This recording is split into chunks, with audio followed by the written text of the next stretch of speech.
asked me to elaborate on the elements that actually make up a good story. So we've covered how to do the actual plotting, how to create believable characters, 7 basic plot points, and I've recently done a video on pacing. But the question I was asked was how to construct the body of your story. What does that actually entail? What elements are actually needed for a good story? So today I'm going to elaborate on something that I touched on in the guide to pacing, which is story formula. First, let's assume, I know sometimes makes an ass out of me and you, but we're going to give it a go. Let's assume that you actually have an idea for a story. As I said in my video for plotting, most people have an idea of how their story is going to go and how it's going to start and how it's going to end, but they're not sure on the bits in between. And that's okay. We can work on that. That's what we're here for. The first step is to identify what plot or plots your story fits into, because that will help us to find the sub-formula for your story. I'm not going to go into major detail about all of these plots because, as I've said, I've done a whole video on these recently, but what I will do will be picking one to use as an example to show you how useful they can be. So if you haven't watched that video, go check it out, go do that. I can wait. The first plot is overcoming the monster. Just as it says, it's a monster, either a physical monster, like a big evil of some description, or even something that represents a monster, like a company or a political party. So think Beowulf or like any number of Greek myths. Rags to riches, again, clues in the title. The main character will probably start off poor and down on their luck, maybe treated badly by everyone around them, and by the end of the story they will have made their fortune and be living happily ever after. So think Aladdin or Dick Whittington. The quest, where your main character has to track down an object or a person that's needed to save the day. So think Treasure Island or Lord of the Rings. Voyage and return, where our hero has to set out on an epic journey, or they suddenly find themselves in an unknown land and they have to find their way home again. So good examples of this would be like Alice in Wonderland and The Lion, the Witch and the Wardrobe.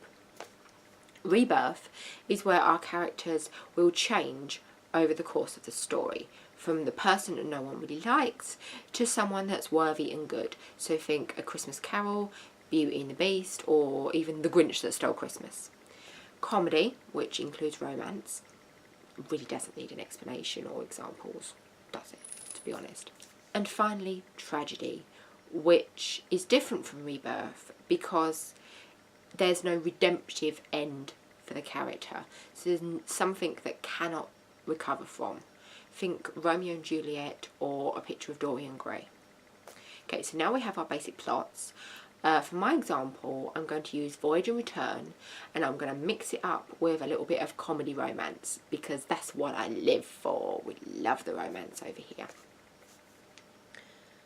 So next, let's take a little more of an in-depth look at our basic story formula. Story usually has 3 acts to it. So the first, which focuses on the main protagonist's normal everyday life, that's our first act, okay? We start off with the hook, which is something in your first chapter that will grab your reader's attention and keep it. They need to feel for your characters, to be drawn in by them, and to want to know what happens next. This could be in the form of an event known as the inciting incident, or this is basically the main reason that your story will happen. So it's the thing that kicks off the whole series of events that make up your story and that lead to the climax, like to your ending.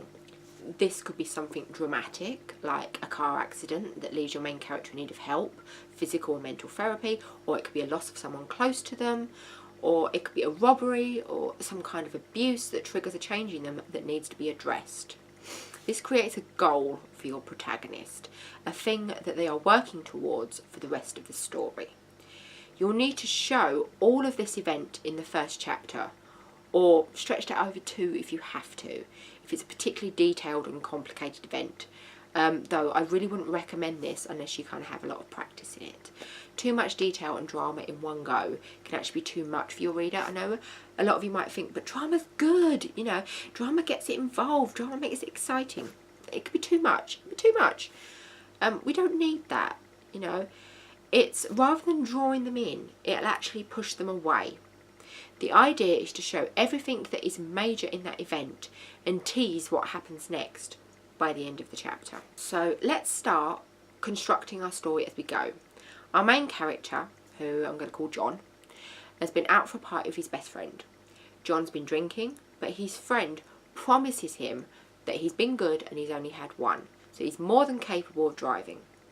Unfortunately, that one has been topped up numerous times during the night. So while he might have only had one drink, in reality it's more like 3, 4, maybe even 5. So they get in the car and they head home. Within a few minutes, John's drifted off, head's resting against the window. His friend, let's call him Carl, is feeling a bit tired too and a little fuzzy from the drinks. Deciding that bed is what is really needed, he chooses to take the quickest route home, which is down a smaller back road. While driving, his eyes slide shut. Without his knowledge, the car slowly drifts onto the wrong lane, right into the path of an oncoming car. Trees and grass verges on both sides of the road leave the other car with nowhere to go, and bang! John wakes up in hospital 4 days later to find out that his best friend is dead and that he's lost his leg from the knee down, crushed in the accident. So now we have our hook, our backstory, and we now know the journey that our protagonist will likely have to go on, one where he learns to walk again and to deal with the horror of the crash. So next is the beginning of our second act and our first major plot point. This happens somewhere around a quarter of a way into your book, an event that forces the protagonist to face up to their problems in life and to find a way to fix them. The second act is all about a series of events, successes and failures that escalate towards our third and final act and the ending. So our hero will be pursuing his goal and overcoming obstacles all on the way. So let's continue writing our story. So we left John in his hospital bed, dealing with the reality of not being able to walk, losing his best friend, all in the same moment. He's understandably upset, traumatised, and he's grieving, both for his friend and for his lost limb, so for himself. He's let out of hospital in a wheelchair and has to move back in with his parents because he needs help with pretty much everything. So he starts to feel very useless and sinks into a deep depression. He's offered counselling and he's forced to go to group therapy, but he refuses to talk about it or to face up to the reality of the situation. Slowly, he gains some strength back and is booked in to have his first prosthetic leg fitted. Even though he doesn't want it, he sees that there's no point to it. He feels broken, and he's not really in the mood for this shit. Now we've reached our midpoint, which is where your character will be in the middle of some kind of drama or a massive low point in their lives.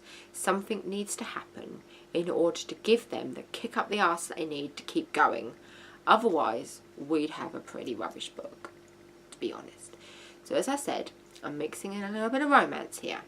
So let's picture the scene. John is assigned a new therapist who fits him with his leg and then starts him on physiotherapy.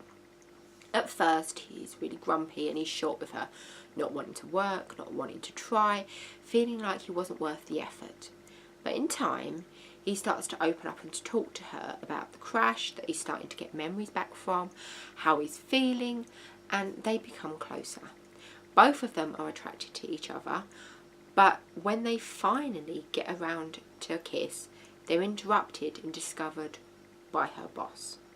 They both get told that it's not allowed, and that his therapist will lose her job if it happens again, and she's reassigned to another patient. John, feeling like it's all his fault, falls into a downward depressive spiral, feeling like he wasn't good enough for her anyway. All his doubts about his worthiness and his attractiveness, now that he's missing a leg, have come back to haunt him. So that's the dramatic moment that our hero has been knocked back, and it looks like that he will fail. But of course, it's not how this plot works. Now we need to get him to come back fighting. John reaches his lowest point. He's got nowhere to go but up. He decides to go it on his own, to work hard and to get back to the man he was before the accident. He decides that he has to learn to walk again. Now we enter the third and last act, our climax, the final battle, and then our resolution, which is a satisfying ending that our readers deserve. The climactic sequence, as we near the end of our book, and where we'll be putting in all of our plot points and all of our plans into motion, everything we've been working towards is in this moment. So we see John working hard, taking his first faltering steps and then gaining more strength. We see him working out in the therapy gym, gaining back some of the muscle that he's lost.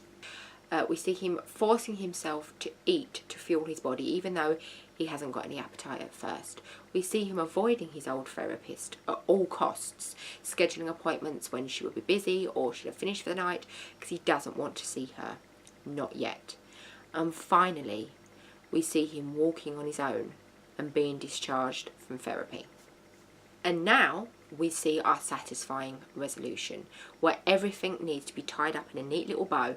All our plot points and story threads need to have been gathered up and addressed by this point.